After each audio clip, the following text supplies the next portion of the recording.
Okay, boys.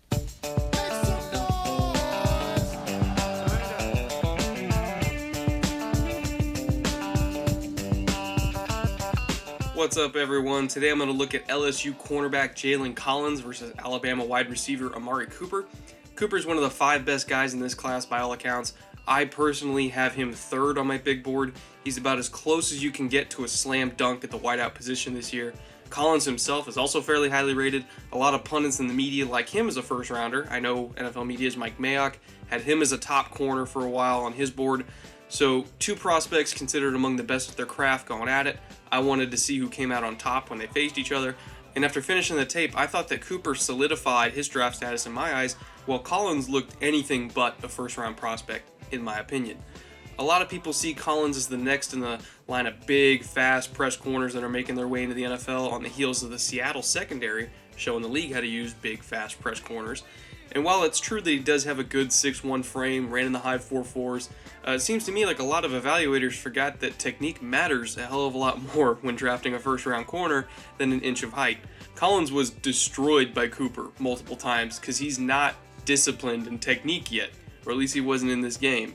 Let's back up this TD and I'll show you what I mean. Obviously, the first thing that jumps out at you is the effortlessness of Cooper's inside release. He's just so quick. I liken him to a bigger version of Antonio Brown, who's one of the 5 best guys in the game right now at his position. He's got the yards after catch ability, stiff arm, whole package. But it wasn't just Cooper's skill and speed that made this happen. Collins completely blew his coverage on the snap. So take a look at the replay. I mentioned last week in the Bud Dupree breakdown that your body will always move in the direction that your hips are pointed. This applies to pass rushers and it applies to wide receivers too. That's why in press and catch technique corners, and Collins is in catch technique here somewhere between 3 and 5 yards off his man, so it's kind of in between traditional press and off coverage. That's why they're taught to keep their eyes down on the receiver's hips on their release to see where they're going. Shoulders are the biggest liars on a receiver's body. They can be pointed one way while the body moves another. So if your eyes are on a receiver's shoulders, you've already lost. You have to keep your eyes on his hips or you won't know where he's going. When you look at Collins' face mask here, where is it pointed? At Amari Cooper's shoulders, not at his hips. He lost eye discipline, so he had no shot here. Let's freeze frame it right here. Collins still has eyes on the torso, not on the hips. Now look at where Cooper's shoulders are pointed, and look at where his hips are pointed. One of them is lying, one of them is telling the truth. Collins chose to trust the part of the body that lies. He's already lost right there. Not only that, but let's roll it back and look at his first step. A corner's #1 job that he absolutely cannot fail at on every snap if he is in press or catch technique coverage. Do not lose inside. You cannot lose inside because you have no help. Both catch corners and press corners have to wall off inside first and foremost, and then squeeze a receiver back out to the boundary where they have less room to work. To wall off inside, your first step should be with your inside foot, so you always have inside leverage on an inside release, and if they release back outside, so be it, because that's what you want anyway, and if your inside foot's already planted, because that was your first step, you have something to push off of as you open your hips and mirror back outside. That's more of a biomechanical nuance type of point that coaches go at, but it's important here. First step needs to be with your inside foot, because your #1 job is to not lose inside, and Collins was with the outside foot. That's a big no-no, his second one on just the release. So when Cooper actually breaks, he leaves Collins in the dust because he didn't have eyes on his hips, so he couldn't properly mirror inside. And even if he did have eyes in the right spot, he took the wrong first step on the mirror anyway. Footwork and eyes are everything to a corner, not an inch of height. Chris Harris and Kareem Jackson are 2 of the best catch corners in the NFL, and they're both 5'10".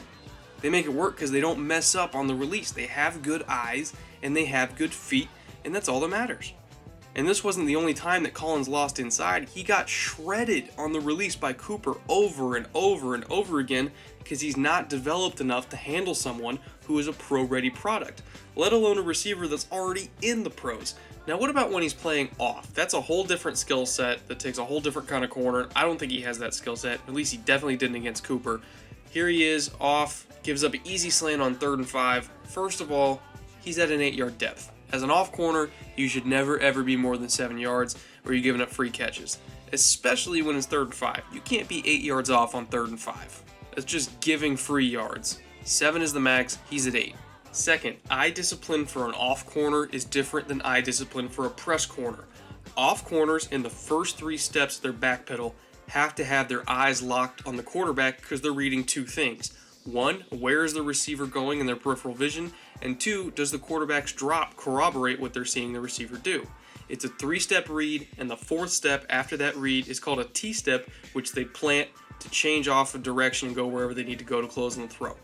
So for instance, if Cooper is breaking inside on a slant, but the quarterback is still dropping instead of getting the ball out, that's a tip-off to the cornerback that it might be a double move and the receiver is about to break back downfield, where the quarterback will throw a deeper ball off of a deeper drop. If he's under center and he pops up on a 3-step drop, you know it's a shorter route. So when you see Cooper breaking inside, you can trust that it's a slant and it's not a double move, which means you can react faster, close faster, and tackle faster, or even get an interception. You read it for 3 steps, plant and close on the 4th. It takes a lot of film study throughout the week for an off corner to establish trends in play calls on certain downs and distances that you can already kind of guess what you're going to see during the snap. And at that point, you're basically just using your eyes to confirm what you saw on film, and you're reacting and you're playing faster, and it's more natural as a result. Collins gets part of it right. He has his eyes on the quarterback, but his pedal is so high and his feet are so out of control, which tends to happen with lankier corners, that instead of exploding back upfield on his 4th step, he's not even starting to change direction until his 5th step. He takes a full 3 steps to go from backwards to forwards instead of 2 steps because he wasn't compact enough, which happens with bigger corners. That's why bigger corners aren't usually good off corners. His hips weren't low, just very, very tight in general. If you're playing off, you basically have to coil yourself into a spring on those first 3 steps, because when you break, you have to break hard. You have no time to be a step late, let alone a step late when you're already lined up a yard too far back. Cooper looked like he had a ton of space, and he did, but that's because the space was given when you're 1 yard and 1 step behind in technique. Bad things happen when you aren't perfect as a corner. You have zero margin for error. It's the one position where you cannot be wrong in anything, which is why I think Collins is going to find out very early in his career that there will be growing pains. I promise you that there will be growing pains because he's not developed enough.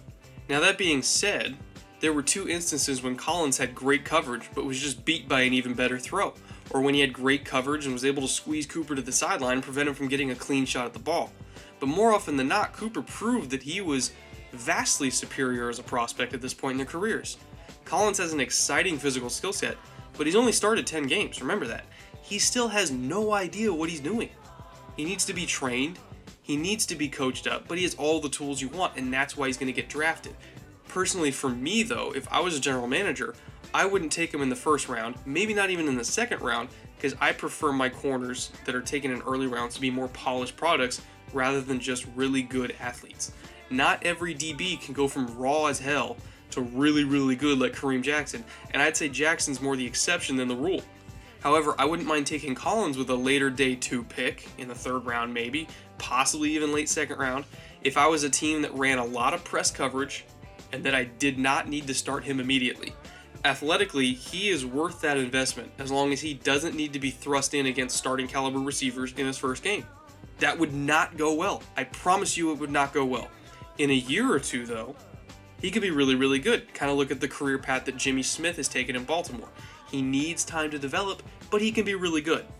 Amari Cooper is already really, really good, by the way, so whoever takes him is going to have an instant day 1 starter.